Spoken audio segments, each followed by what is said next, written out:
ગંગામાં હોશે રાતના 12 વાગે તું જાગો હો? અલી આજે દશામાનું વ્રત છે ને મારે એનું જાગરણ છે તે જાગું છું. કુકર માં કોઈ પૂછી હતી કેમ વાગે હે? સિંગ બાફા પૂકી ખાખા જ કરો એટલે ખાવું તો પડે ને, નંતર નીંદર આવી જાય. જો અત્યારે છે ને મેં લાંબુ કઈ ખાધું નથી, થોડુંક જ ખાધું તું. એટલે ખબર તમારે થોડું તારે સાંભળવું હોય ને તો જ મારે કેવું કઈ હા નથી, હા કેવું બોલો બોલો નથી. સોરી થોડુંક જ ખાધું છે એટલે પછી મેં કીધું તાર દાદાને કીધું કિલો સિંગ લેતા આવો, બે દાણા ખાહે આ બધાય પાછા. બે દાણા દઈશ હો, ખાતી નહીં વધારે. આ અને છે ને જાગરણ છે અને કિલો સફરજન લાવીને ફ્રીજમાં મેલાઈ દીધા તાર દાદા પાસે.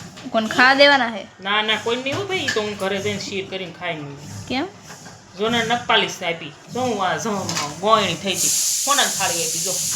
તમે ગોયણી ખાતા? હા લે હું વરત રહ્યો તો ગોયણી નો કરે મને. હા હા ત્યાં કોના થાળી આપી મને. ગાંડ તમે હોત તે. તું હોઈશ ગાંડી. હાલ નીકળ, નથી કેવું કાંઈ, નીકળ.